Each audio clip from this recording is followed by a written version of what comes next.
जग की बजरिया में राम जैसा नगीना नहीं, सारे जग की बजरिया में राम जैसा नगीना नहीं, सारे जग की बजरिया में नीलमणि जड़ाऊंगी, नीलमणि जड़ाऊंगी अपने मन की मुदरिया में राम जैसा नगीना नहीं, सारे जग की बजरिया में राम जैसा नगीना सारे जग की बजरिया में कहीं नहीं। आप देश के कोने कोने की बाजार में ढूंढो महाराज, लेकिन राम जैसा स्वभाव, राम जैसी मर्यादा आज के पुरुष में नहीं मिलेगी। इसलिए है झूठे सभी रिश्ते, है झूठे सभी नाते, है झूठे सभी रिश्ते, हैं झूठे सभी नाते। नीलमणि जड़ाऊंगी, नीलमणि जड़ाऊंगी अपने मन की मुदरिया में, नीलमणि जड़ाऊंगी अपने मन की मुदरिया में राम जैसा नगीना नहीं, सारे जग की बजरिया में राम जैसा नगीना नहीं, सारे जग की बजरिया में राम जैसा नगीना नहीं, सारे जग की बजरिया में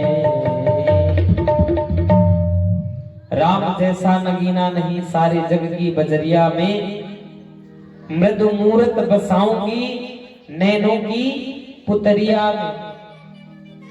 इतनी प्यारी और सुंदर मूरत को बसाऊंगी कहां? इन नैनों की पुतरिया में।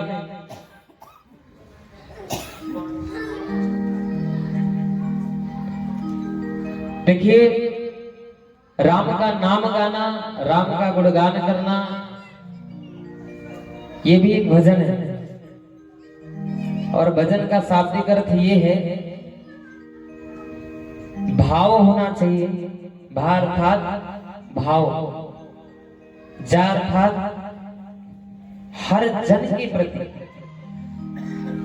ऐसा नहीं कि एक व्यक्ति का भाव अच्छा है तो दूसरा सोच रहा है मैं क्यों करूं भजन, तो ऐसे भाव नहीं। मेरा तो सब सही है, मैं तो करोड़पति हूं। कहते हैं जिसके जेब में मनी हो उसकी कुंडली में शनि का कोई दोष हो, तो ऐसा नहीं है। वो भजन ही है ऐसा जो आपको पार लगाएगा। तो हमको क्या करना है? भजन भाव पूर्वक, जा अर्थात जन जन को, और ना नतमस्तक होकर के। ये भाव नहीं आना चाहिए भजन करते वक्त कि मैं सब सर्वश्रेष्ठ हूं, मैं सब में सर्वश्रेष्ठ हूं।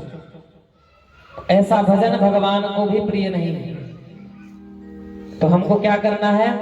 नम्रता से, नतमस्तक होकर हमारे अंदर ऐसे भाव नहीं आना चाहिए कि कुभावित होकर हम भजन करें, भगवान को गाएं।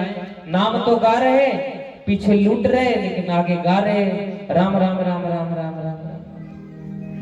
तो ऐसे भाव करके भजन करना अनर्थ है, उस भजन करने का कोई फल नहीं। तो आप क्या करें? भजन तो करें, भगवान के नाम का 2 मिनट ही दें, लेकिन बड़े भाव से, सिर्फ राम का चिंतन, भगवान का चिंतन। अब एक बात और, कोई क्या करता है, कहते भगवान मैंने आज हनुमान जी की पूजा की, कल से मुझे शंकर जी प्यारे लगने लगे, नहीं मैं शंकर जी का भक्त बन जाऊंगा। तो अब हनुमान जी को पहले आज भज लिया, कल शंकर जी को भजने लगे। तो इष्ट किसी एक को बनाओ, जो भी आपका प्राण प्रिय हो, जिसका नाम मुख से बार बार आता हो, जिसका मन, जिसके लिए मन चिंतन करता हो, हर बार उसी का चिंतन हो। कोई दुविधा आ गई, हरे ठाकुर जी बचाओ। तो जिन भगवान का चिंतन स्मरण बार बार आता है, जिनका मुख से नाम बार बार आता है, उनको इष्ट बनाओ। सबसे प्रिय इष्ट तो माता पिता है, माता पिता से बढ़कर कोई इष्ट नहीं। संसार में तो कहता हूं भगवान भी इष्ट नहीं है, माँ और पिता सर्वश्रेष्ठ इष्ट माने गए हैं, क्योंकि माँ बच्चे की प्रथम गुरु मानी जाती है और पिता उस इंद्र के समान राजा माना जाता है। एक बाप जिस इंद्र की पूजा पूरे ब्रजवासी करते थे, ऐसी छत्र छाया एक पिता के पुत्र के ऊपर होती है। तो मैं ऐसा नहीं कहता कि आप माँ बाप को ही इष्ट बनाएं।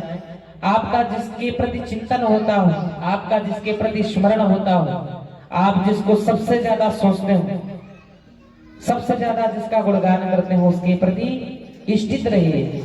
हनुमान जी का आज बदन जय हनुमान ज्ञान गुण सागर, संकट कटे मिटे सब विराज। चिंतन किया कर कल गाने लगे भगवान जी, हे भोलेनाथ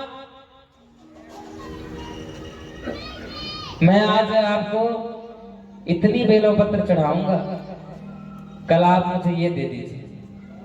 तो आपके इष्ट बदल गए, आपका भाव बदल गया, आपके व्यवहार भी बदल गया, क्योंकि हनुमान जी के प्रति व्यवहार अलग है, जो कि शंकर जी के ही एकादश में अवतार हैं हनुमान जी।